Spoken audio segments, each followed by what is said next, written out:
There is a place that is spoken about only in whispers, a dark area that spawns the beginnings of urban legends, a place where anything can happen and usually does.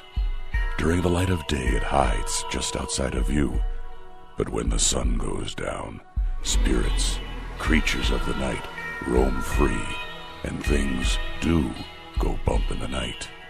It is in every state and every country, and there is no escaping it, no matter how safe you feel behind your locked doors and latched windows. So we invite you to turn down the lights and turn up your radio while we join Dave Schrader and Tim Dennis, your hosts, on a journey into the darkness on the edge of town. Hello and welcome. It's a new week and you're tuned into the best in paranormal talk radio. This is Beyond the Darkness. I'm your host, Dave Schrader, along with me, Tim Dennis. I'd like to welcome our sponsors for the evening, Birch Gold. They're the only company I trust when it comes to precious metal purchases. And if you would like a comprehensive free 16-page kit that will reveal how gold and silver can protect your savings and how you can move all of your IRA or 401k out of risky stocks and bonds legally and put them into a precious metals IRA, get your no-cost, no-obligation kit. Go to birchgold.com/darkness. Also want to welcome True Car, one of our favorite advertisers as well. When you're ready to buy a new or used car, visit True Car to enjoy a more confident car buying experience. We've got a great week lined up for you this week. Tomorrow, Dr. Joe Gallenberger will join us. A Soul's Journey After Suicide, a very impactful look at this doctor's brother who passed away, Tim, and the messages that he received about life after suicide and the other side. Very powerful.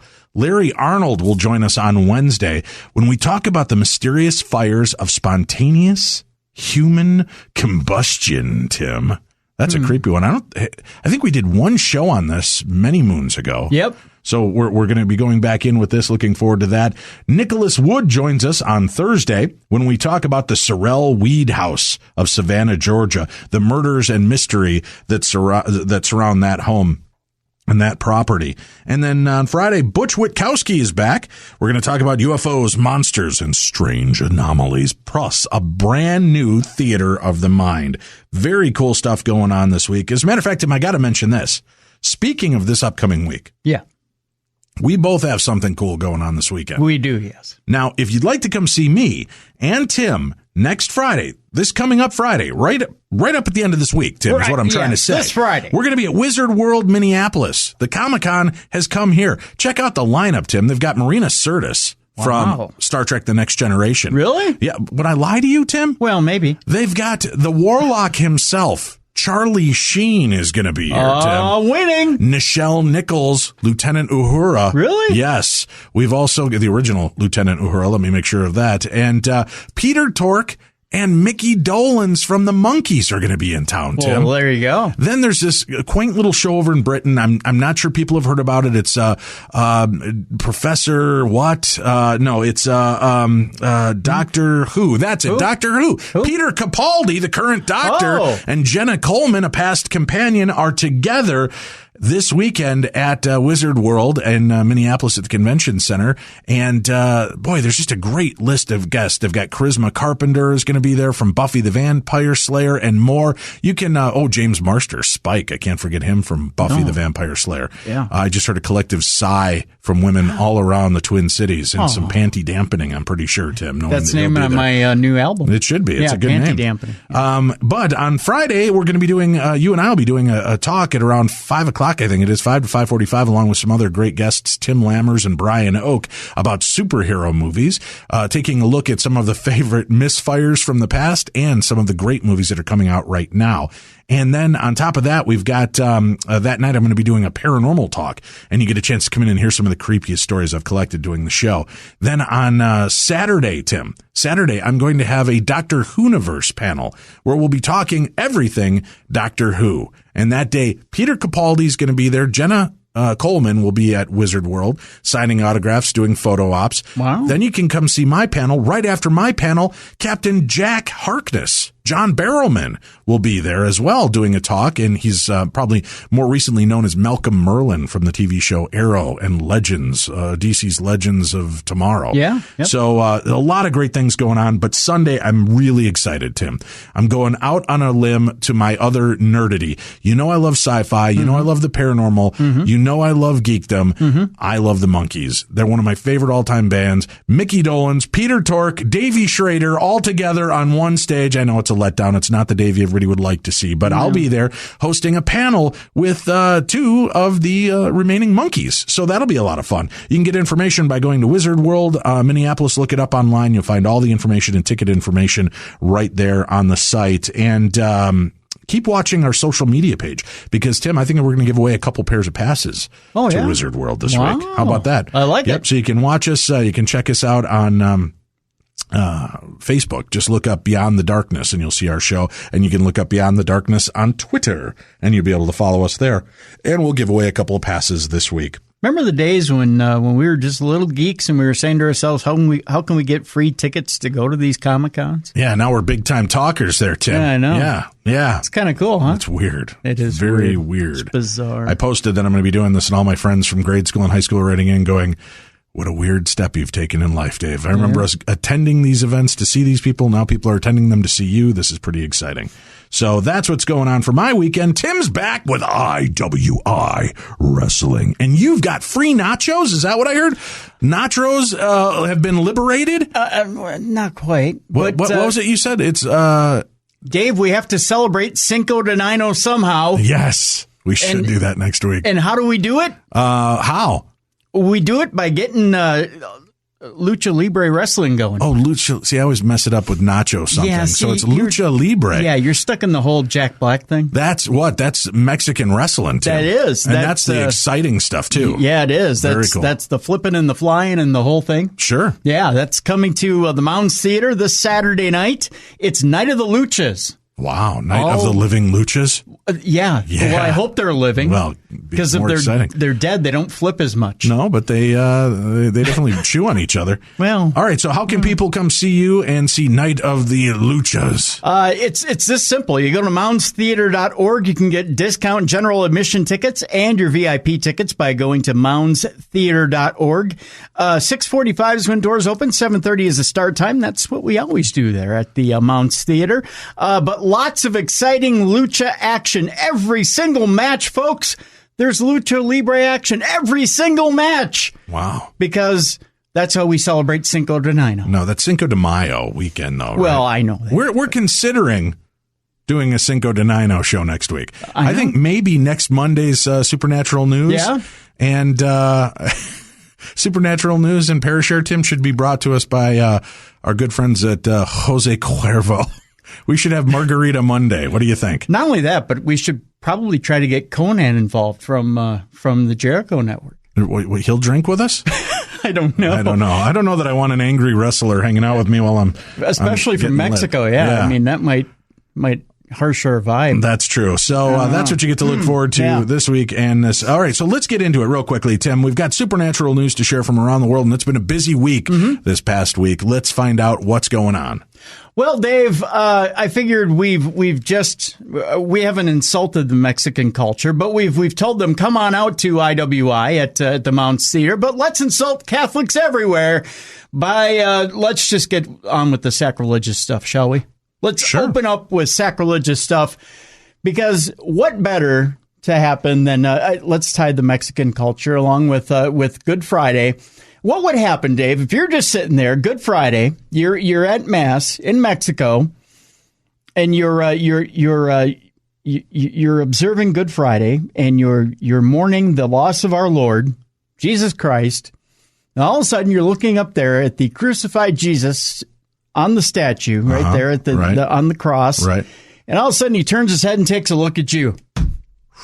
Well, I would have what we call in the secular world a holy shit, Tim. Right there in my pants. Right there it would happen. Well, it happened to a whole congregation, What? Dave. Yeah. Good God. What happened? An entire holy bowel movement. Oh, my gosh. A freaky moment when a crucified Jesus statue moved its head during a Good Friday Mass. That's true, folks. Villagers have branded the rare sight a miracle. I just think it's a stiff neck on Jesus's part. I think he had to loosen up the lumbar. You get up there on that cross. No, Tim. It really screws with the vertebrae. His head actually moved? They see the statue's head move? Yeah. Okay, go on. But the priest of the Mexican church claims the statue's head collapsed as fur ropes holding it gave way. Okay. You never want to hold up with fur. It's a bad They move. used fur ropes to hold up? Fur ropes. Okay. It's bad. As far as PETA is concerned, it's a bad move. Yeah. The moment a Jesus statue apparently moved its head during a Good Friday Mass has been branded a miracle. It's a miracle, folks. The rare phenomena said to have taken place in a church in the western Mexican state of, I believe it's Jalisco, Dave. I'm going with the local pronunciation. A worshippers claim that they filmed the crucified Christ figure move its head at the Church of Santa Ana in Tepetilian, I believe. Witness Estela Gomez told local media, he wants to tell us something. He wants something from us. He probably wants to get down, Dave. That's probably, and I don't mean like get down like he wants to dance. I mean like get down like he wants off the cross. Don't you think? I would definitely want off the cross. Yeah. While another villager claimed this could be a miracle. He probably just wants... When a statue's head moves, dude, that's kind of a miracle to me. That's creepy and miracle-like. He wants down. Yeah. However, Juan Antonio Guerra Lule, the priest, does not believe it's a miracle, but something beautiful that happened during the Seven World Sermon during Mass. That's a quote. Priest Guerra Lule said he thinks that the head collapsed as the fur ropes holding it to the cross were not able to hold it up properly. Whoops. It is a natural movement. It is normal, he added. Evidently, fur ropes, not the first thing you want to make rope out of. This is new to me. Got your hemp, you got your nylon, you got different things you can make rope out of. Fur probably isn't the first thing. Bathrobe, you can make it out of that. The head of the 300-year-old Christ is usually inside a glass coffin, but it had been put on the cross for the traditional St. Friday celebration. So it's not even a permanent rope, Dave. It's just a temporary rope. The priest said that he had not called church authorities, but he hoped that they would consider it as an unusual event. Well, his head just doesn't move every day. No. And that's the name of that tune. Very weird. So it appeared to be a miracle. It was really just the fur rope gave way. Yeah, the fur rope gave way. And miracle averted. And then Jesus kind of looked down his nose at you. That would still leave a lot of mess to clean up in my congregation, Tim, I'm telling you. Yeah, it's just unusual. Where are we going next? Well, we go from Jesus to a demon, Dave. Okay. A demon has been blamed for a crash that did, about $130,000 worth of damage. We go to Hartford City, Indiana, where authorities say a Hartford City man who told police he had a demon within him intentionally slammed his car into a local business, causing more than $130,000 in damage. Okay. 55-year-old Gary D. Mort of the 1000 block of East Franklin Street, in case you were looking to hunt him down. Gary D. Mort. Was charged recently with criminal mischief in the January incident that damaged four seasons. Sounds like a demon to me, mischief. I know. Damaged Four Seasons Sales and Service right there on the 1600 block of North Walnut Street. Criminal mischief is most frequently charged as a misdemeanor, but is upgraded to a level 6 felony, carrying up to 30 months in prison when more than $50,000 worth of damage is involved. A Hartford City police officer reported he found Mort in his vehicle, which had crashed into the lawnmower business through its south wall at about 7:50 p.m. on January 23rd. When the officer entered the business, the car's engine was still running. Why, Dave? Because that's a damn good car. That's why. Oh, is that what it was? Yeah. That is a pretty good engine if you're able to hit a business and it just keeps rolling. Yep, that's a damn good car. Made by Timex? Takes a licking and keeps on ticking. Pretty much. Mort reportedly told the patrolman, "I did it on purpose." Okay. Adding that he was trying to harm himself in a bid to rid his body of a demon he referred to as Satan's King. Satan's King? Yeah. There's a king of Satan? Evidently. Wow. Yeah. That's a big job. Yeah, it is. The Hartford City man said... Hey, I was just looking for a ride, jackass. Evidently, Rolf the dog is Shut up. Satan's It is king. not Rolf the dog. Rolf the dog has a job. Hey there, Satan's king here. Yeah. Just looking for a ride. He had to do something after the Muppets was canceled, I guess. Mm-hmm. The Hartford City man said he had been plagued by the demon, which he, for a time, had referred to as Roscoe for 3 years. Roscoe the demon? Roscoe the demon. Uh-huh. And let's get them Duke boys, Roscoe. Coo-coo. All right, sounds good to me, Sheriff. And had tried but failed to arrange for a priest to perform an exorcism. Roscoe. That you're searching for the name of the demon, and turns out it's the name of a chicken and waffle restaurant. God. Mort said he had left his road and went joyriding that evening because the demon had been telling him he needed to kill a family member and their dogs. Yikes. The officer wrote. Holy cow. He said Well, at least this guy did the right thing. Yeah. I know that's a weird statement to make in this situation, Tim. Mm-hmm. But given the chance of killing family members or hitting a business, Yep. hit the business. Hit the business. Yeah. He said he hoped if he killed himself by crashing into the building that the demon might spare the rest of them.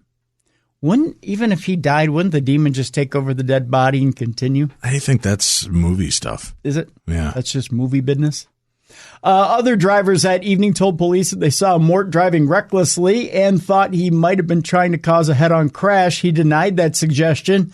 Mort, who said he hadn't discussed the demon with a mental health professional, was taken to a mental health facility after being examined at IU Health Blackford Hospital. I think that's Indiana University Day for you and me. Okey-doke. He is set to stand trial June 21st in Blackford Superior Court.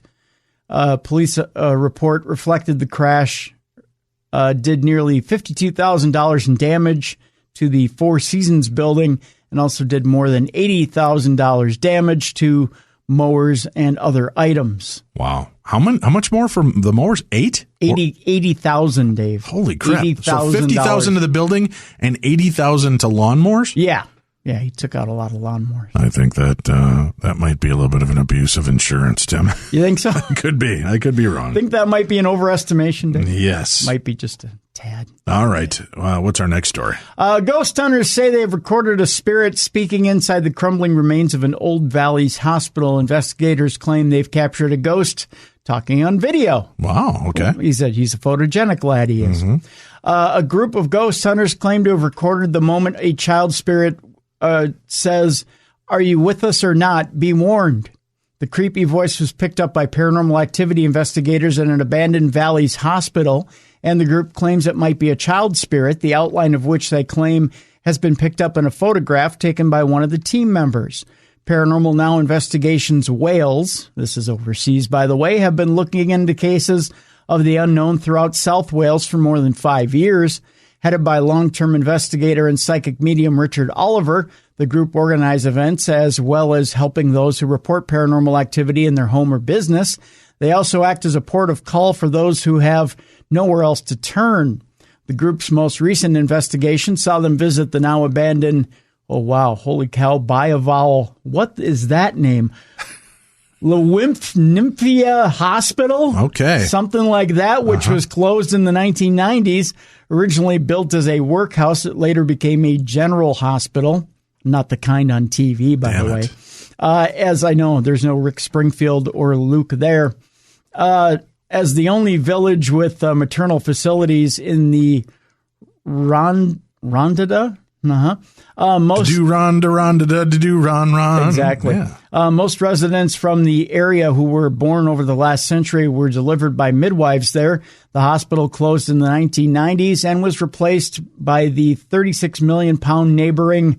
They really need to buy vowels in this neighborhood.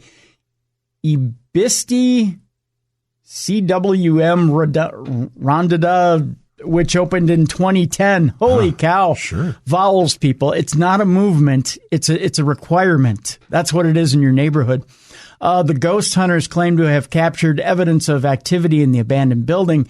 Jared Walters, members of Paranormal Now, said, about 2 weeks ago, we conducted an investigation of Lymphoma Hospital. I have no idea what this word is, Dave. It's LLYMPHOMA WYNYPIA. And you look at me? I'm not even looking at the word. I couldn't follow you. Lewinpia? Yeah, sure. Okay. Hospital ruined with 5 of our team members present and captured some evidence of activity still in the building. One piece of evidence was an EVP, or electronic voice phenomena. Really, that's the word that was going to throw you? I'm just throwing in general. Electronic phenomena. I can't pronounce anything now. That whole thing. Did you start Cinco de Nino early without me, son? Now I need to smoke something heavy in order to get it back. Electronic voice phenomena of a disembodied voice saying to 2 members of the investigation team, "Are you with us or not? Be warned." That's what the EVP said.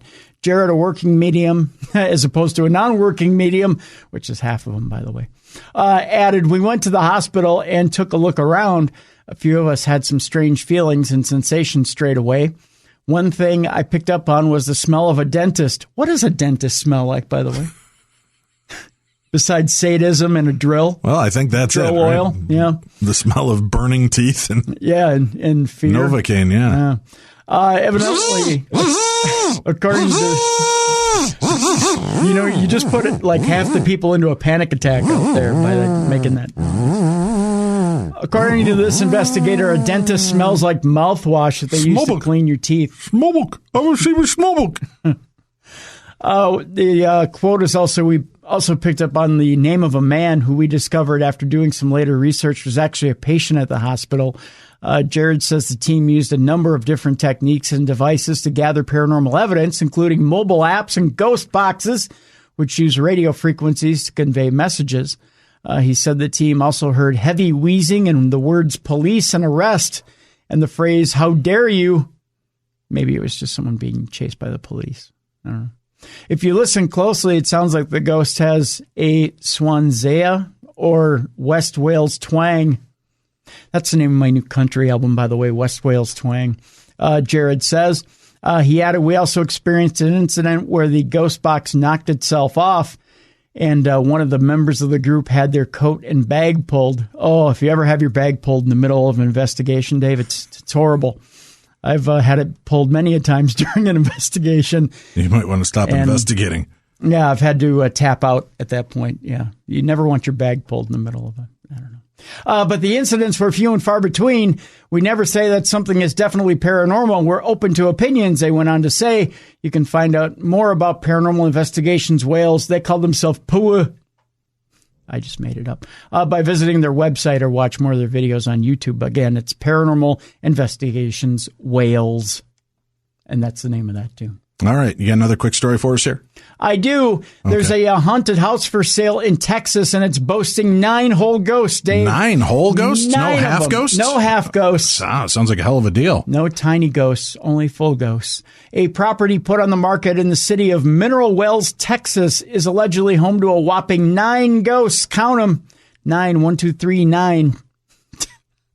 The Haunted Hill the Haunted Hill House has ghosts, is a frequent destination for ghost hunters as well as media outlets in search of spirits due to the high level of paranormal activity reported there.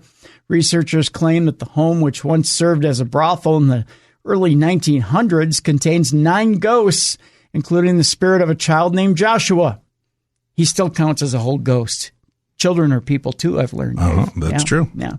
According to the home's listing on a real estate website, the current owner insists that nothing be removed from the location since the ghosts living there are attached to their belongings. On the bright side, however, the house comes equipped with a myriad of cameras and other equipment used by ghost hunters when they visit the site for investigations. In fact, in a testament to the site's popularity among paranormal enthusiasts, the asking price for the property, which is valued at $26,000, is an astounding $125,000. I'll take it. It's a creepy-ass looking house, too. That picture's freaky. Yeah, it is. The reasoning for this is that, much like the current owner does, the new proprietors will be able to turn the site into a money-making venture via ghost tours. Well, the realtor tasked with selling the property says that she is not a believer in ghosts. She did concede to having some eerie feelings and strange events occur when she was showing the home. So if you got that spare $125K just hanging around that you're looking to spend and have always wanted to own a haunted house, the Mineral Wells property just might fit the bill. That said, opening up your home to ghost hunters every weekend may be a scarier proposition than living among the spirits there. And you're going to need plenty of Febreze because it's going to smell like BO every weekend that you open your home up to ghost hunters. Wow. That was It a is. dick thing to say. Well, no, you got to shut all the windows and... Why? You could freshen it up during the day and let people ghost hunt at night. Well, you got to lock everything down, Dave. Yeah, at night. Keep it fresh during the day. And there's 9 ghosts, and you got to in order to make some money, you got to let a lot of people in there. We just found out about Tim's hygienic problem and why he's not welcome on many ghost hunts. I shower sometimes 7-8 times a day. Tim, I don't think breaking a sweat is really considered showering. No, it's for real. I put a fire hose to myself. It feels kind of good at times. Good God. Yeah. All right. You need help. Yeah. You need a lot of help. Sometimes. Yeah? You're good with that? I'm good with that. Good. Yeah. Good. Yeah. We'll be back. We've got more supernatural news and Parashare right after this.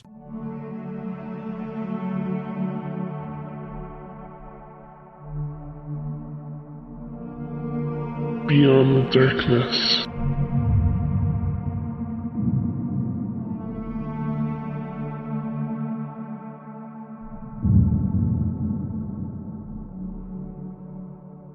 And we're back. This is the best in paranormal talk radio. What's all that creaking over there, son? Are your joints aching or what? No, well, I'm not as young as I used to be. God, I'm talking, all of a sudden I hear... I'm just adjusting the old headphones. Oh, is that what that sound was? Is that what you're going to go with? The cans on my head. Yeah, okay. Yeah. Beyond the Darkness is on the air. We got some more supernatural news and Parashare in a little bit here, Tim. Where are we going to go next in the world of the supernatural? Well, Dave, we're on a ghosty binge tonight. We are? Okay. Let's talk a little bit about stuff you find in your son's bedroom for $300. No, thank you. What kind of stuff do you find in your son's bedroom, I Dave? love him too much to mention it. Oh, come on. Nope, not going to do it. Oh, well, what's the weirdest thing you've ever found in your son's bedroom, Dave? Come on. Tim, I just think Come it's best we don't on. talk about that. I'm pretty sure if I want my son to continue to talk to me, we don't chat about it. Well, it's an inflatable Smurfette doll. But anyway, go on. What? Shut up. Don't judge. Is the hair real on it? Pardon me? I mean, I'm curious because You're weird. All right, what's your story for us? Well, this mom is called in ghost experts to check out her son's bedroom. Hello, Mama. To banish spirits who she says entered her son's bedroom via a vortex. Sure. I don't know how to tell the mom this. You don't want anybody going in your son's bedroom, first of all. Second of all, I would if you have something paranormal going on that you feel is frightening your child and you've run out of answers. Why not? Second of all, that's not a vortex. Third, never go in the closet. Never? No. So you're saying we should always be out of the closet. Right. Okay. Always be out of the closet. Never go in the closet. Okay. Never be ashamed to be out of the closet. Right. It's natural. Just do it. Just go with it. Okay. Ghostbusters have held a seance to get rid of ghouls who dragged a 1-year-old baby along the floor. We came, we saw, we kicked its ass. A mom has been forced to call in Ghostbusters after claiming a spirit entered her child's bedroom above the Tots Thomas the Tank Engine bed. That's where they generally come in, Dave. Yeah, well, that's the portal right there. It's the Thomas the Tank Engine bed. Or Sir Topham Hat, whatever the hell his name is. Sir Topham what? I don't know, isn't it Sir Topham Sir Hat or Topham something Bottom? like that? What? Yeah, I think I think George Carlin used to be Sir Topham. Ringo Starr, I think, was on there. And then, wasn't it Alec Baldwin? I think they've all been part of Thomas the Tank Engine's history as like Sir Topham Hat or something. I don't remember. Top and bottom, huh? Yeah. Kirsty Lee was left in hysterics after she said she found her screaming son, Kyran, who is a son of Krypton, evidently. No. No? No. That Isn't sounds it like Kieran? It's Kyran. I'm going with the Kryptonian pronunciation here. Yeah, Kyran. Is it Kieran? Is it? Because that's a really bad spelling of Kieran, if it is. That's a ghetto pronunciation of Kieran. Coming from a guy whose name is actually spelled Phtim, I don't think you're in any place my to mama judge. knows how to spell Timothy. I'm just saying. Yeah. She got it right out the baby book. Okay. I know that's right. My mama knows how to spell Kyran. I'm just saying. Being dragged along the floor by an invisible entity, probably because he doesn't know how to spell his name. Stop it. Yeah, that's why. She called a team of spectral experts, and I didn't know you could find them in the yellow pages, but evidently you can, who held a 2-hour-long seance to banish her unwanted guests. I was petrified to death. I couldn't move, said the mom of one, who has pink hair, by the way. I'm just looking at the picture here. She's a little old to have pink hair. She's cheerful. Hey, don't judge. No, she's no body she's shaming. like 58 years old. So and she's got what? pink hair. The eerie events unfolded after, and she's in the tank engine bed. The eerie events unfolded after the young family moved in. Pleased to meet you. Thought you were going with the Rolling Stones vibe there for a minute. With a train whistle. All right. The eerie events unfolded after the young family moved into their Billingham home, and things started to go bump in the night. Kirsty's dad, David, said he knew something was up to a pungent smell in the bedroom. Oh, there's so many places to go there. You can smell a spirit. Spirits leave He says spirits leave off a sweaty sock smell. Oh God, that's the kids' room. It's just the kids' room. An ice cream man by day, he claims to have psychic powers and was aware something was amiss. He's a psychic ice cream man, Dave. Catch it. Is there any better way to be? You don't have to stop him when he's Ding, ding, ding, ding, ding.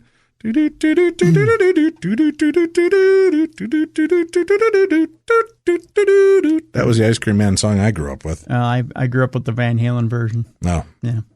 If I go through a house, I will know if there are spirits, and I will know where the spirit is, he said. He also claims to know what they want out of the ice cream truck. Yeah. I used to follow them around and tell them, I know you are there. He must be creepy at parties.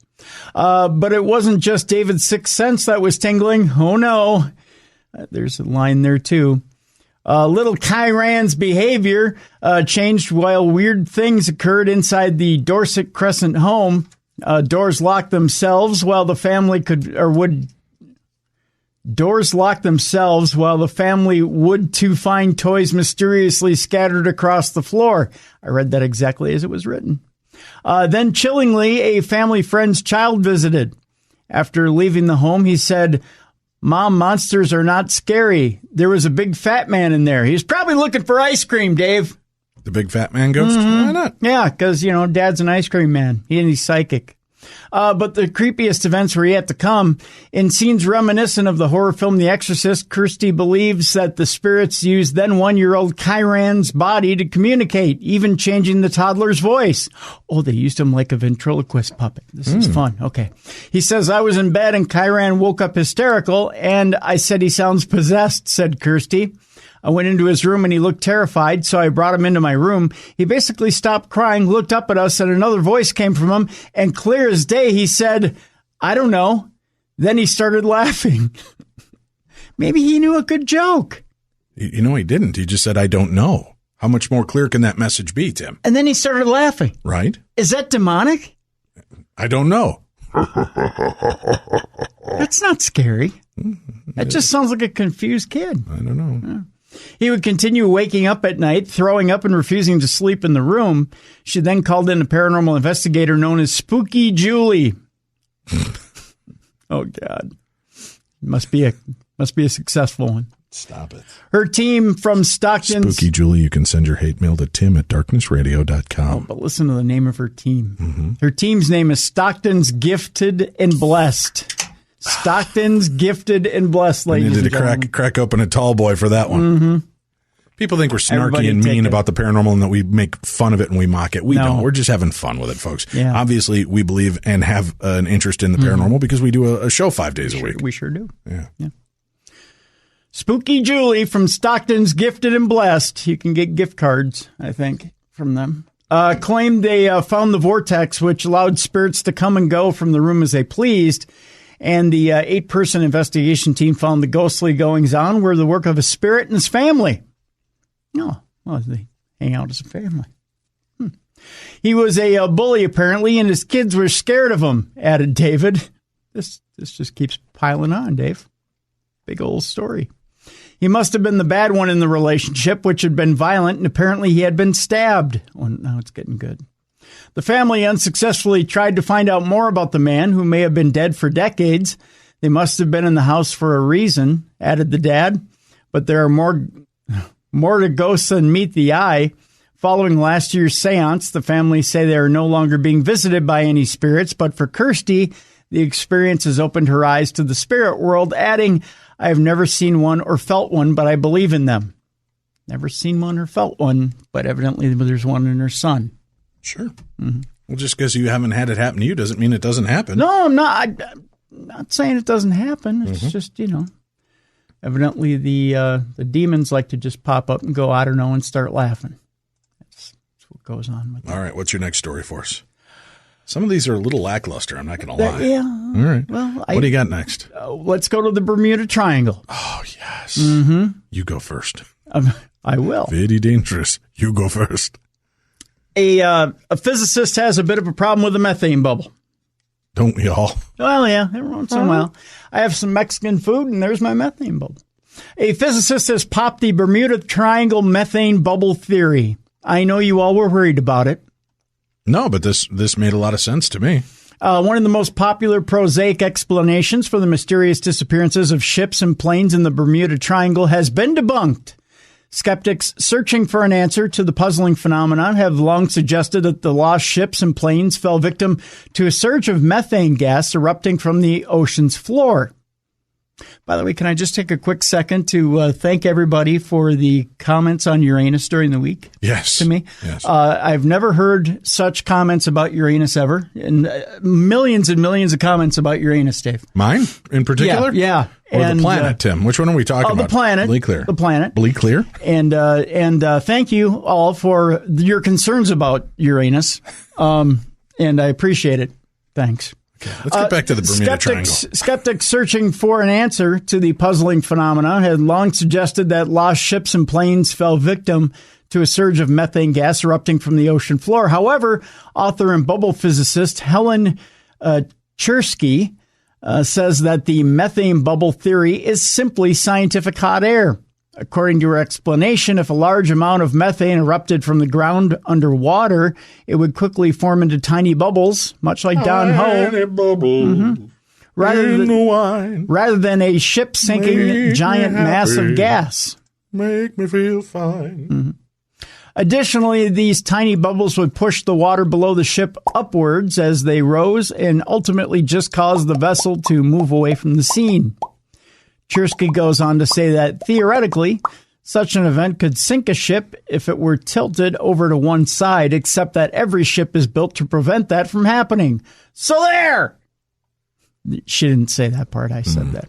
As such, she declared methane bubbles in the Bermuda Triangle definitely do not sink ships. You know what does, though, Dave? Loose lips. Exactly. So don't do it. Well, Chersky's explanation seems rather airtight. It's a safe bet that her reasoning will fall on deaf ears for the true believers who subscribe to the methane bubble theory.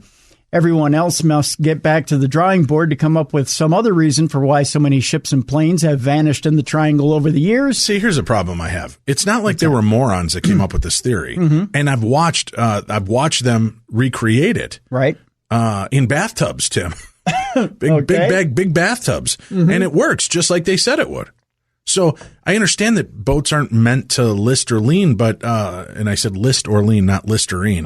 I know that they're not meant to do that, and they're meant to right themselves. But I still think this methane gas thing you think it has holds wings? air. Yeah, it holds air. I get it. I see what you did there. Okay, so everyone else must get back to the drawing board to come up with some of the reasons for why so many ships and planes have vanished in the triangle over the years. So you're saying you think it holds air, the whole theory. Chersky is saying no. I'd like to debate her. I'm a bit of a master debater. That's what I hear. Yeah, okay. I would like to debate her on it. I think my knowledge of gas is pretty knowledgeable. All right. So I don't know. I could be wrong. I think there's much more chance of that than like some Leviathan hand reaching up and pulling ships and planes down. Although this magnetic fog theory I find fascinating as well. I do too. Yeah. So that might be something. Yeah. But could that magnetic fog be a remnant from these methane gas belches? I don't belch methane, so I can't tell you for sure. You do. I don't know. You well, do. after a good hot dog binge, I might. All right. What's your next story? We go to Venus, Dave. Oh, all right. Where supposedly aliens are thriving on a secret extraterrestrial base. Really?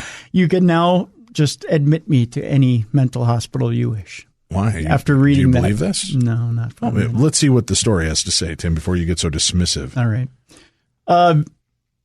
I feel weird even reading this. Venus is home to aliens. Okay. And being used as a secret base to hide the existence of extraterrestrials, a shock documentary claims. Mm-hmm. Would that be a shockumentary? A shockumentary. Mm-hmm. Alien hunters believe the fiery planet is a hidden base. First of all, if I'm reading the words fiery planet, do you believe aliens are living on it? Sure, why not? Okay. Why can't there be methane-based or gaseous aliens that are able to sustain their fire abilities there on a fiery planet? Human Torch alien? Sure. Mm-hmm. There's creatures in everything. Why wouldn't there be creatures that could be a part of the fire?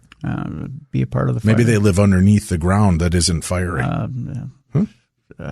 Yeah. Sure. Okay, just get to it and let them tell us. Alien hunters believe the fiery planet is a hidden base teeming with life, but has remained underneath the radar of the rest of the world. Mm-hmm. It comes as self-styled UFO experts identify structures on the planet, which they claim prove life does exist on Venus.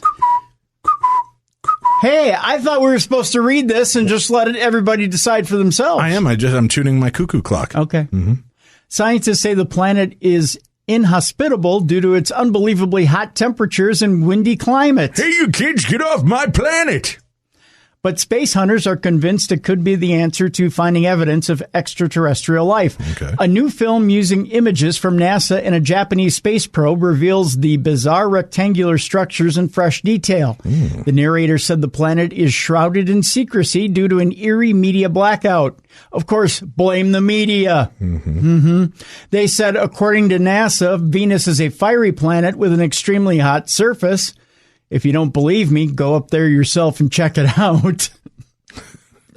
It may have been like Earth once, but it's suffering from a runaway greenhouse from gas. Menopause? Yes, it's from menopause. Hot flashes. Yep, and it just sweats all day long. Oof. Yep. It's testosterone in the estrogen and the thing. I never studied health. I was sleeping. It's hard to believe. Yeah. But there appears to be a part of it that's livable, according to the source, where biological entities could be living. There are some structures there. I think it's lava rock. Hello and welcome to Hell's Acres.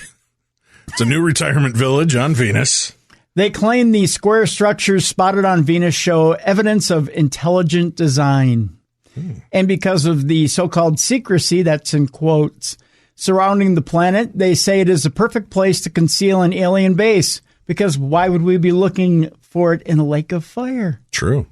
What if the fire is just an optical illusion being projected up from the planet to give us the illusion that it's roiling in fire and that the aliens are truly living underneath this veil of holographic fire in the sky? Thank you, Doug Henning. An illusion.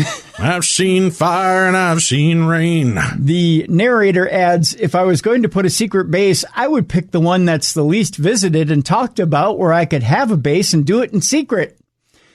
It's not the only thing he does in secret. I think there's a rich history behind Venus. These finds need to be looked into further, he went on to say. NASA said to be close to their most profound alien breakthroughs ever, with experts on the verge of finding definitive signs of life. The space agency recently found evidence of all the ingredients needed to support life on one of Saturn's moons. Is it, I don't know how to pronounce this. Is it Enceladus? Sure. Sure. Enceladus? Sure. Is now being tipped as a hive of alien activity after scientists discovered chemical activity on the icy moon. I'll take Enceladus for 500 over Venus any day. Ding, ding, ding, ding, ding. Yeah. Name a place Tim will never visit. That'll be it. That's it. All you right. know why? Why? No good food. There. You don't know that to be true. It could be hidden under the veil of holographic flames that the aliens are using to protect us. Tell me that Ridley Scott story. You've got two of them, basically. Well, did you want to do this one first and then the Ridley Scott? Yeah. Let's close with Ridley Scott, because that's a humdinger. The Ridley Scott one. I thought this one was funnier, but go ahead. All right. No, go for it. All right. Do it. I'm doing it. That should be on a button bar somewhere. Alien fans are trolling Trump anti-immigration hotline ahead of the prequel opening. Why? Because there's a lot of people with things to do and not things to do. A telephone hotline set up by the Trump administration to allow people to report crimes committed by illegal immigrants is being snarled by protesters and pranksters. I may do this week myself. McCoy later tweeted that the flood of calls appeared to have shut down the hotline. Aw, that's sad. I wanted to call. When President Donald Trump signed an executive order in January targeting what he called criminal aliens, he probably wasn't thinking of extraterrestrials, but he probably should have. I'm looking for the X4 space modulator. U.S. That was immigration. the only alien criminal I remember, Tim. Those and the nefarious bastards. The only one? Them and the nefarious bastards from Space Jam. Well, that's true, yeah. U.S. Immigration and Customs Enforcement activated the hotline on April 26th, but the resource has already been on the receiving end of many prank calls. ICE denounced the calls, saying such actions negatively hurt crime victims. They really should have seen this one coming, though, folks. I mean, think about it. You put up an alien hotline, and no one's going to call and report aliens from outer space? I mean, come on. Possible. One of the first people to troll the hotline was Alexander McCoy, a Marine vet from New York. Damn it, Jim. I'm a Marine vet. The agency stated that they intend to adjust resources if necessary to deal with the trolling. Oh, God. He's outraged by the Trump administration's policy towards undocumented immigrants and was looking for a fancy way to push back.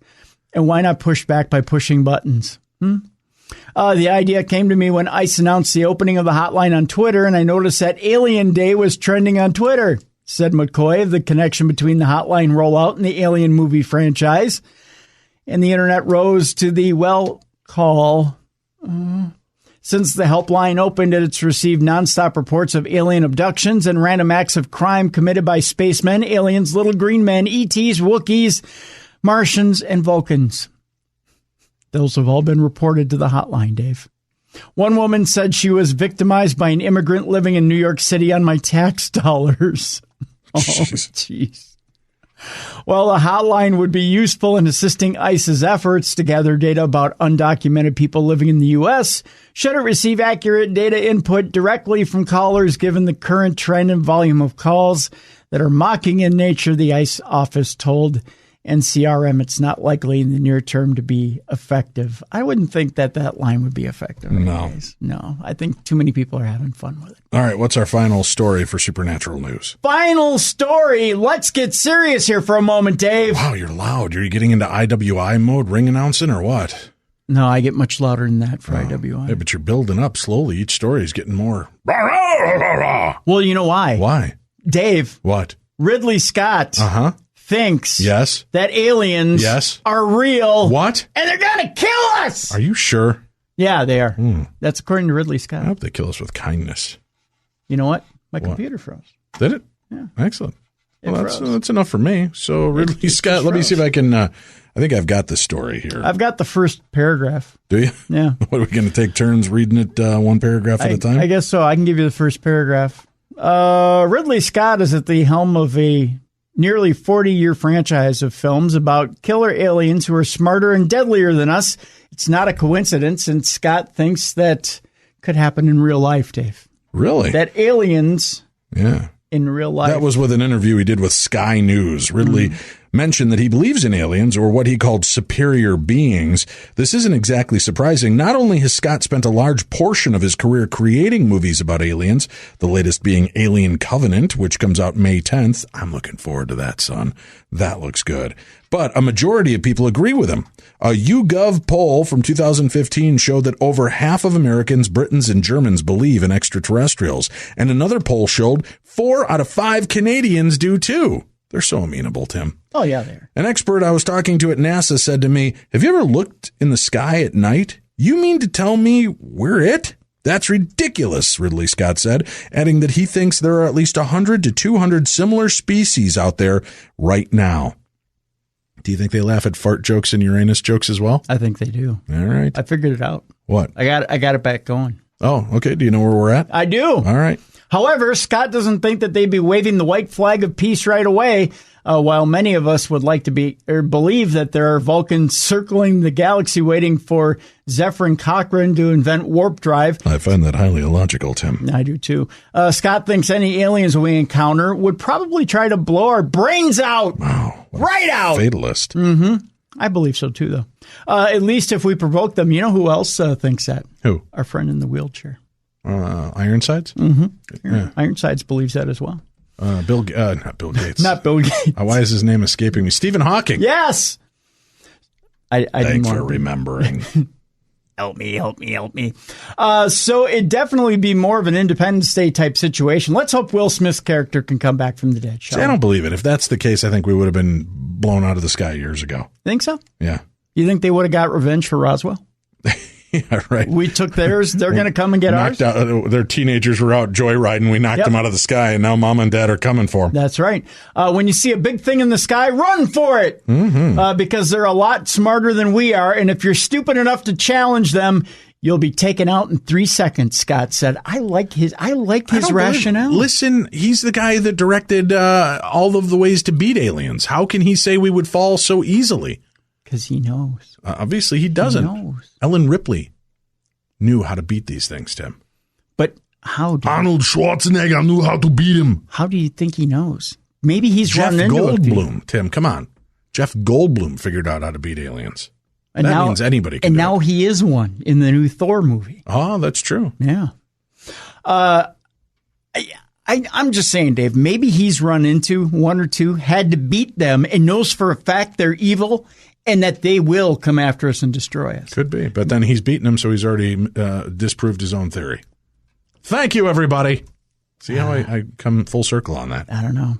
You ready for doing a little parashare? I believe I am. All right, let's go to the first email. First letter comes to us from Scott, our Scott, I guess, here, Tim. It's Dear Dave and Tim. Hey, that's us. Good that thing. Is us. Yeah, good thing we're here to answer that. Wow. Huge fan. Love what you guys do. I've never written in before, but I recently had an experience that I thought you and your audience, my fellow Darkness fans, might enjoy hearing. Well, we give it a shot and see. Yeah. It's left me assessing some quirks that I've had since childhood and questioning whether or not it's all related, which, if it's related, I'm genuinely freaked out. I'm not particularly keen on sharing this since it was not a pleasant experience and has made me question my sanity a bit. But listening to the stories others have shared has given me strength to talk about it. I'm hoping my sharing this will inspire others to talk about their experiences as well. Parasharing is paracaring, right? Oh, yeah. I like that. Ooh, we got to get a T-shirt that says that. Oh, yeah. Parashare is paracare. Parashare is paracare. Yeah. About 6 weeks ago, I had a very realistic dream. I remember a beautiful woman, someone I've never seen before, being right in my face. In my dream, I was lying on my back, and she was leaning over me. She was affectionately caressing my head and staring into my eyes, very close to the face. I like it so far. I remember being exceptionally comfortable and at peace. The next thing I remember is a strong feeling that I was gagging. And I kept thinking she was sticking her hand down my throat, not just a finger or two, her entire hand. Ew. It was a strange feeling, to say the least. If you've ever had an upper GI procedure done before, where a doctor guides a scope with a camera down your throat, the feeling was similar. I felt paralyzed and had a choking sensation which seemed almost controlled, if that makes sense. I woke in a panic, breathing heavily and sweating. I went into our living room and tried to shake it off. As I sat sipping coffee in the quiet stillness of my living room, I couldn't get the woman out of my head. She was a blonde, Caucasian, had a pleasant and attractive face, and everything about her seemed normal. I kept vividly recalling the sensation of hands or fingers in my throat and her incessant gaze. And recalling the dream, it didn't seem to last all that long, maybe 15 or 20 seconds. But time is a difficult thing to determine in a dream state. Regardless of the amount of time which actually elapsed, I don't remember her breaking eye contact with me or blinking through the entire sequence. Her eyes, which were a light shade of blue or gray, appeared normal. But I sensed intention in her gaze, and she seemed focused on something, Tim. Well, when's the last time a lady's looked in your eyes focused on something? Well, she wasn't trying to reach down my throat for it, whatever it was. Yeah. About an hour later, my wife got up and came into the living room. Without me saying a single word to her, she very sincerely said, I think I got abducted by aliens last night. I nearly crapped myself. The hair on the back of my neck instantly stood up and I felt nauseous. Even now as I write this, I get the same feeling. She and I never talked about anything paranormal. She's a hardened skeptic and kindly teases me for my indulgences in things like darkness radio. I asked, why would you say that? Thinking she was just screwing around with me, my wife replied, when I went to bed last night, I was wearing a shirt under my hoodie. When I woke up this morning, I was still wearing my hoodie, but my undershirt was on the floor next to the bed. Did we have sex last night? I've had that happen a lot of times. Totally forgettable. I shook my head no, that I would have remembered. I asked her if she had any strange dreams. She said she didn't remember dreaming last night. I told her about my dream. We stared at each other in silence. We had a conversation without saying a word, and we were assessing whether or not to believe what we just learned. We both went into the kitchen and seemed to agree, again, without saying anything. We didn't need to discuss this any further. We have not discussed it since. Now, as a child, I was terrified of the dark, and to this day, it still makes me uneasy. I was the type of child who would shut the lights off and sprint to my bed. I'm in my 30s now, and I'm a little ashamed to admit I still like to sleep with my head under the covers and with my blankets tucked tightly under my feet. I have memories of a child of being frozen in fear in my bed, head under the covers, heart beating out of my chest, with thoughts that someone or something was in my room. I remember in those intense states, I seemed to just fall asleep, which doesn't make a whole lot of sense. You'd think that sleeping would be close to impossible when you're on edge like that. I don't recall ever seeing or being touched by anything. I've always considered my fear to be an irrational result of a child's hyperactive imagination. You know, it's funny, Tim. I used to have these fears, too, that there would be things in my room, and I would cover myself with my blanket. I couldn't take the heat. Yeah. So my theory was I was going to roll the blanket down to just under my chin. Okay. And then I would try to fall asleep with my tongue hanging out. So I would look like a decapitated head. So if a killer came in my room, he'd be like, I'm going to kill. Oh, this one's already decapitated. What the hell? I'm getting out of here. Good strategy. Yeah. I like it. Yeah. Apparently Rolf the dog was coming in to hack me up there. But, and he's possessed by a demon. I got to work on a voice, man. I used to have a bunch of them. Now it's just consistently Rolf the dog. Well, in many different paranormal charming, and I like suspenseful moments in my life. I'm entertained by it, and that's all that matters. Did you used to do that where you'd hold the blanket up? Rolf the dog voice? No, I never. Get out of my room! No. I'm Rolf the dog. My voice has always been too high to do Rolf the dog. Oh, yeah. I was unnerved by that stuff. Yeah. So I tried to sleep under the blankets, but I couldn't. I couldn't either. It's called asphyxiation, and I just quickly could not breathe. Yeah. Now, sometimes like light comes in too early in my room. Yeah. I take the blanket, I wrap it over the top of my head, so I'm all Zorro.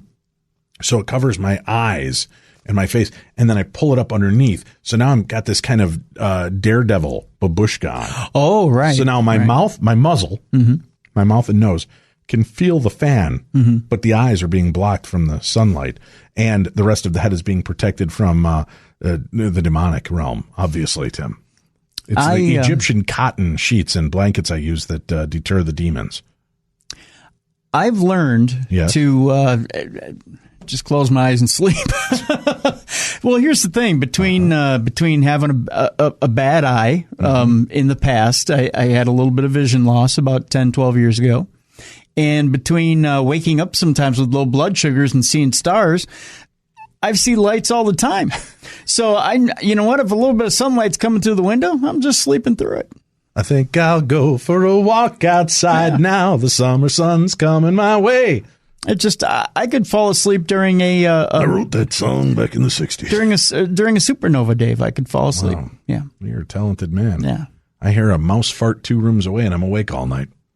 Well. The letter concludes with, I've also been fascinated by and terrified of extraterrestrials for as long as I can remember. My grandparents had a Commodore 64 gaming system. Show off. I know. And my dad and uncles used to play a game called Rescue on Fractiolus. Fractiolus.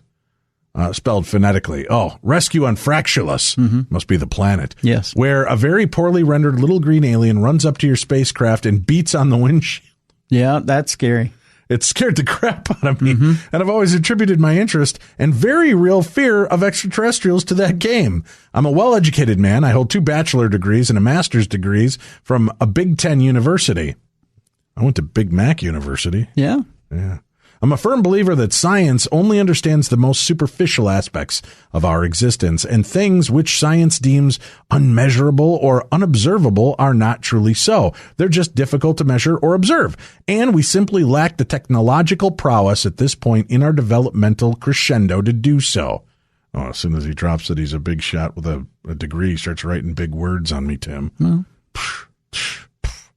Oh, that's very cool. I think it's irresponsible to simply discard anecdotal evidence because we currently lack an empirical method by which to measure it.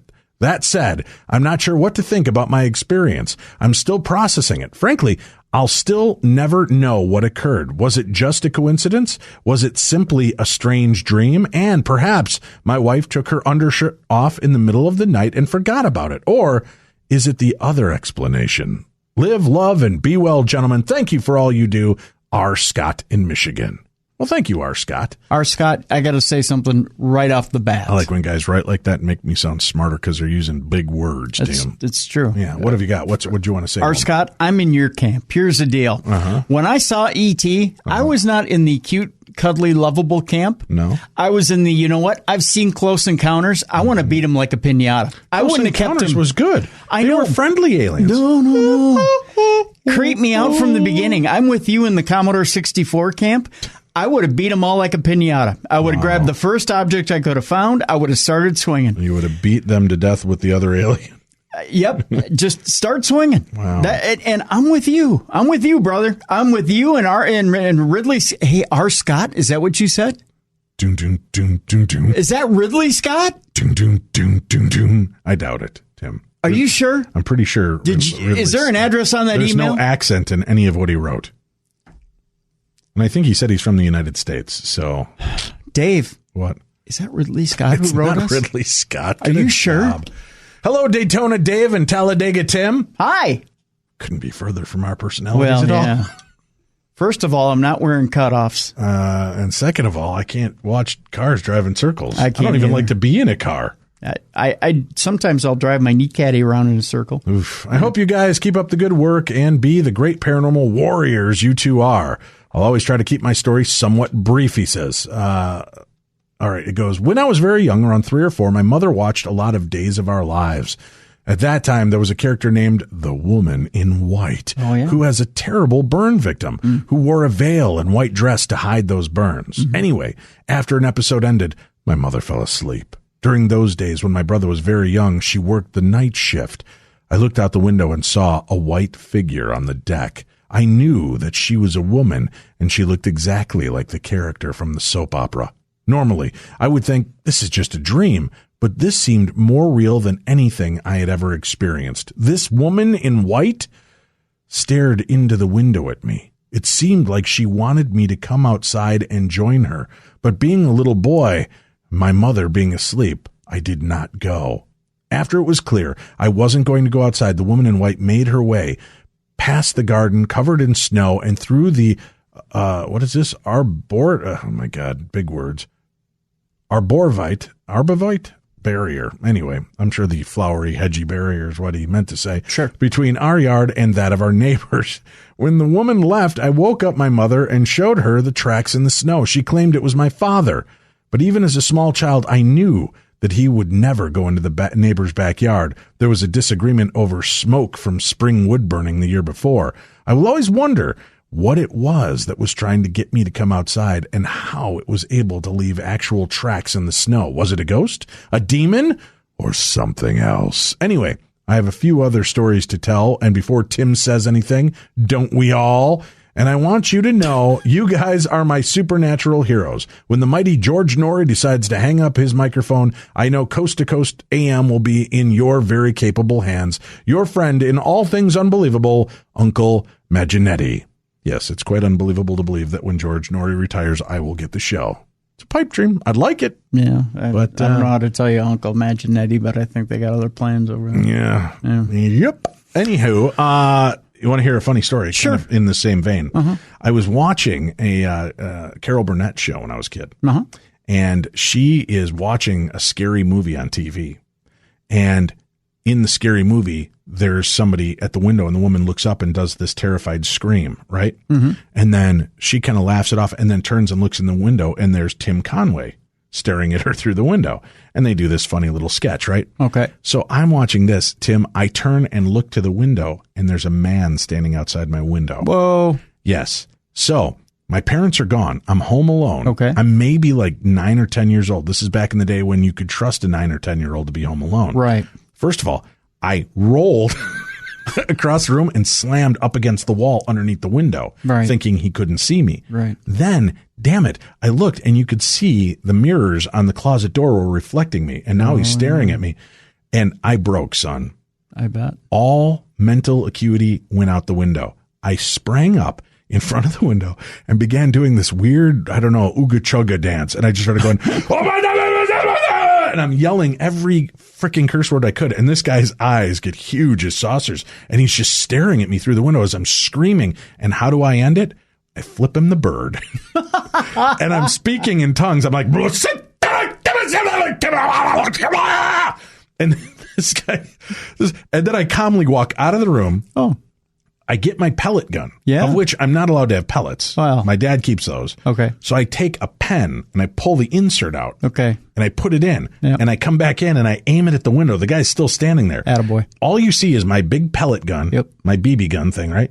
Sticking out of the end is a blue ballpoint pen tip. You gave yourself away. And I'm like, oh, you're going down. I'm going to ink your ass right here. Yeah. And he looked at this gun, looked at me again. The dude rolled his eyes, Tim, and walked away. And I'm like, I'm not done. I'm going to kill you. I'm going to kill you. That's what I was doing. Wow. Then, like all of the adrenaline rush, right out of me. Right out of you. I collapse on the floor, crawl into the hall where you can't see from any angle. Right. This is before cell phones. I know it's hard to believe there was a time before cell phones, Tim. Right. No.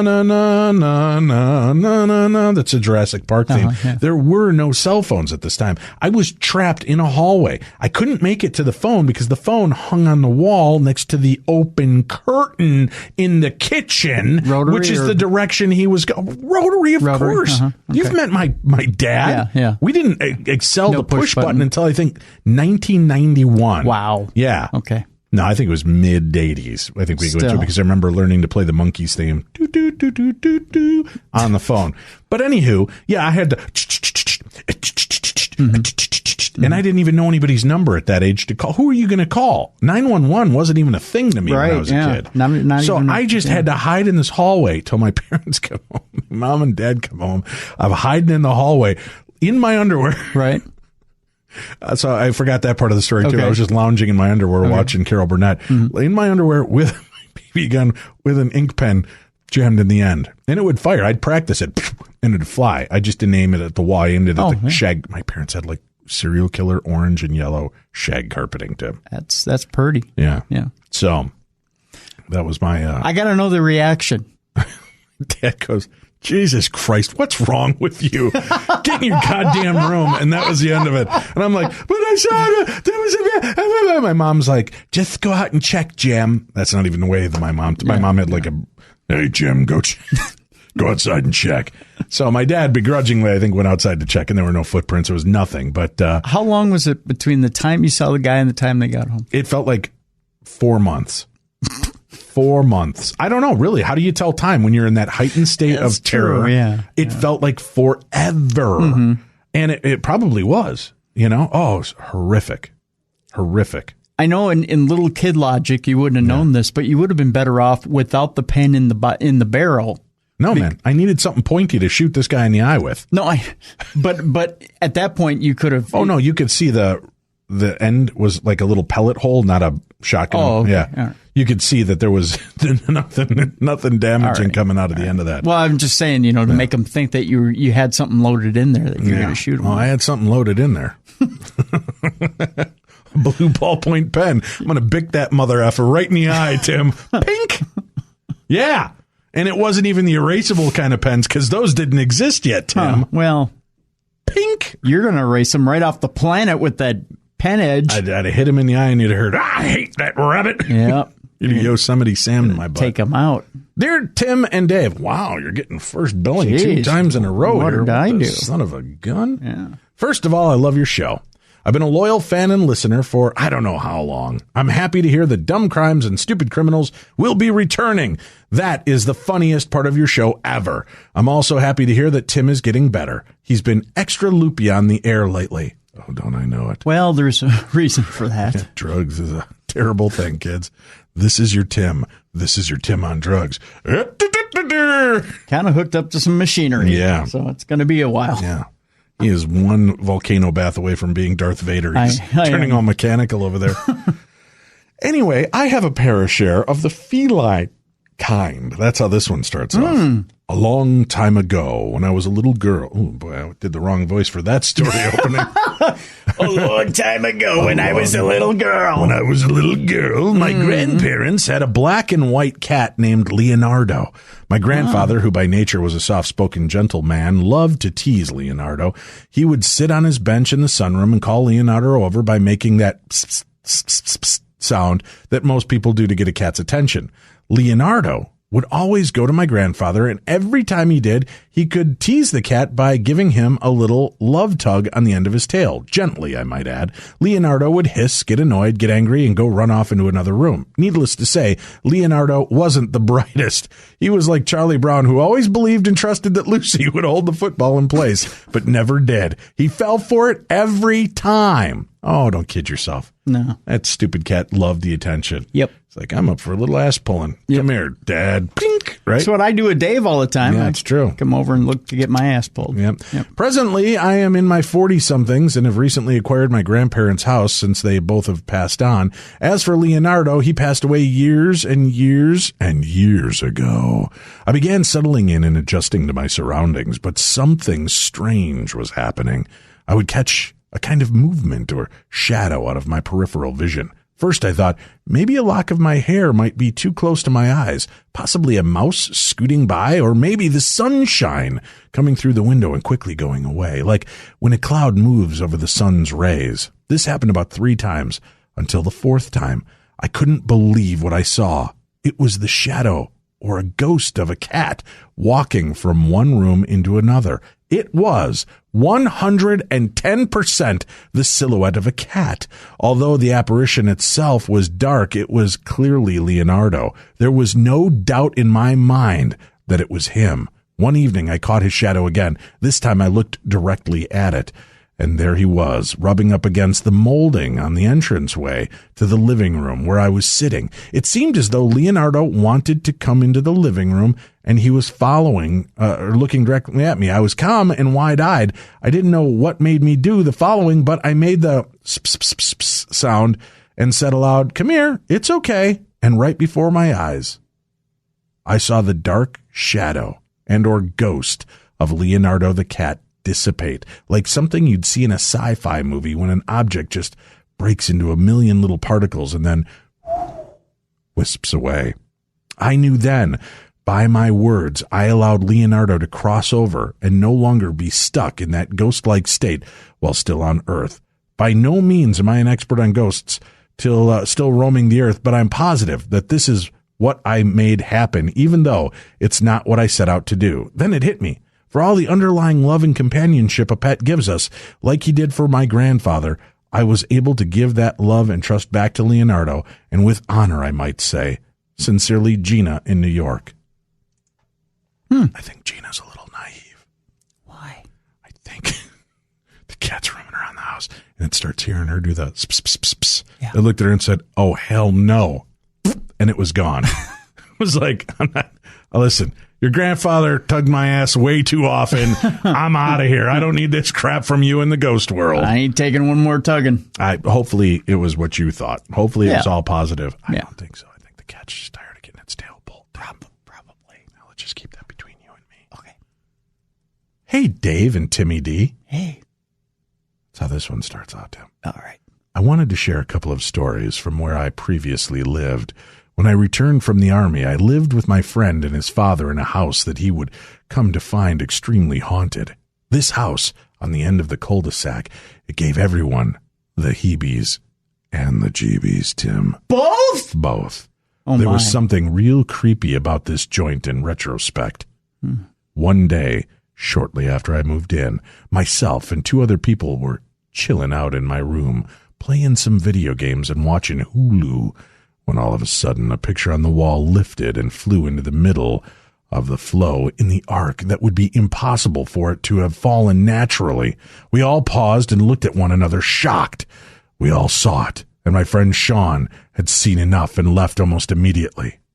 Sean has always been kind of a sugar teat. I see. Yeah. When a picture just falls off the wall, he's like, I'm out of here. Goodbye. Maybe he was getting his ass kicked at video games. Maybe he just needed to get out. Yeah. It was the equivalent of a psst, psst, psst, come here. Yeah, pretty much. All right. Sean just left. From that point on, shadow people were a regular occurrence at all times of day and night. My roommate loved cats, so there were a couple in the house. They absolutely refused to enter the game room in the back of the house. The game room was the place where the activity was crazy, Tim. The back door would open on its own. I'm no medium, but even I could sense a presence there. And not a good one, mind you. On more than one occasion, disembodied voices would call mine and my roommate's name, and the strange part, it was in our voices. You didn't sound chilled out by that. As far as I know, there's been no deaths in that house, but San Antonio, Texas is an old city steeped in bloodshed, so God knows. That's only the beginning of the creepiness that pervade in that house. But those experiences pale in comparison to the one I had at my prior residence, Tim. When I first returned home, I lived in a very old house in the historic district of San Antonio. I've been there. This house was massive and had a basement. There's no basement in the Alamo. I went and looked for it. No, that's and not Pee-wee's there. bike. I didn't The find basement had been converted into apartments, so me, in my infinite wisdom, decided, yeah, sure, I'll lease the creepy basement, dubbing it the dungeon. I moved my stuff in the first night. Hell, I'd say they didn't even wait. After the sun went down, they made their presence known, Tim. Uh-oh. Do you think they made a sandwich or something for him? I hope so. Hey, welcome to the flat, y'all. No? So let me give you a little layout of the dungeon. When you walked in the front door, you entered through the living room. There were 3 bedrooms. The kitchen was in the back, and to the right of the kitchen was the laundry room. This room was off. Just the energy of it was horrific, and no one liked going in there. Of course not. It's the flippin' laundry room. I can't think anybody likes going to the laundry room. You're going to make bleach sound scary, aren't you? Yeah. My roommate, again, had cats. Not cats! They wouldn't go within a foot of the doorway. Things always... I'm sorry, I'm just imagining. Who the hell's going to haunt their laundry room? Hey, you kids, get out of my laundry room. Really? Who's going to haunt the laundry? What kind of demonic forces are coming in through the laundry room? I'm not questioning this guy. I just find it sad that some spirit's like, I got to find me a place. I know, the laundry room. That'll be my new kingdom. Didn't the old man at Annie Wilder's place haunt the laundry room? No, it was the old kitchen area. Oh. Yeah. Never mind. Yeah, nice try, pal. I tried. Yeah, nice try, pal. Right, I tried. I'm sorry, said I can't nice help try, you. for God's sakes. How much Can't more help backpatting you. do you Letter need? writer. Can't help you. All right. The cats wouldn't go anywhere near within a foot of that doorway, Tim. Things always went bump in the night. Footsteps, disembodied voices, doors opening by themselves,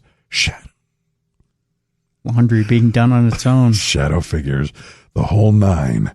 One day I was off from work, but everyone else had to work. So I figured, score. I get the whole house to myself. How woefully wrong I'd soon find myself to be. I don't know why I'm finding this funny. I just just picture myself strutting around naked with like a towel wrapped around my neck. I am the lord of the land when no one's home. All right. That's just me.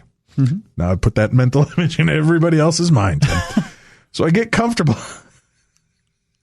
I get comfortable on the couch playing some Xbox, drinking a cold one, and I eventually nod off watching something on Hulu. Yeah, that's what I'm it woken was. up by my shoulders and upper torso being violently pushed down as if something had jumped and applied all its weight on me at once. As I struggled to move and get my bearing, I'm laying in a black mist formed into a solid figure with glaring red eyes. Well, this went to a dark place real quick. It did. So at this point, I'm sure we can all assume I've lost it.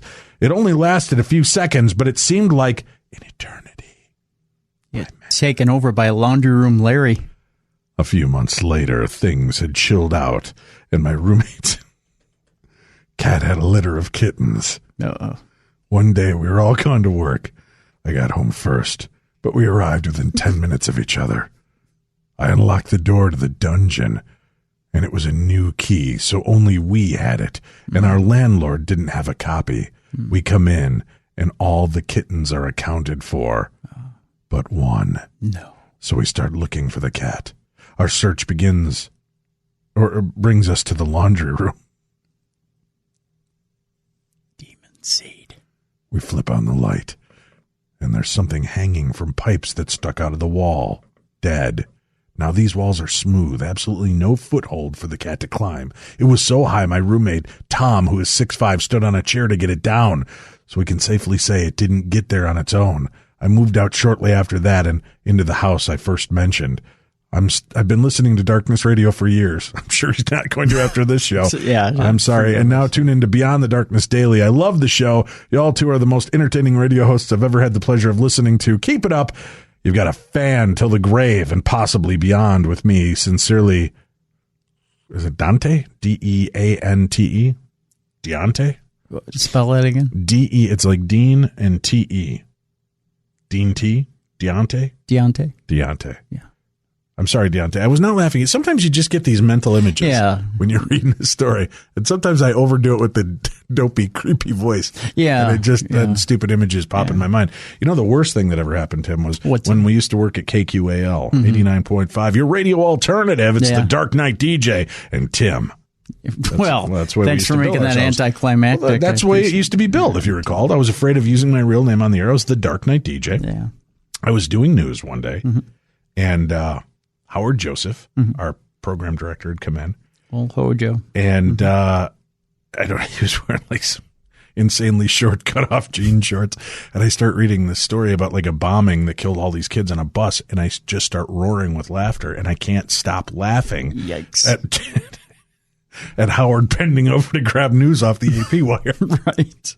And I'm trying to, and he turns around with this horrified look, and that only made it worse as he's standing there sternly with his knuckles on his hips, staring at me with his late 1980s really short cutoff shorts. Short shorts. Yeah. And I laughed. I didn't get to do news for a while. No, I bet. Yeah. No. I remember I originally got on the air and I talked about your governor at the time because I was from Illinois. Yeah. Governor Rudy Perpich. Perpich. Yeah, Perpich. Yeah. I was from Chicago at the time. And then you had Greg Gadgeny.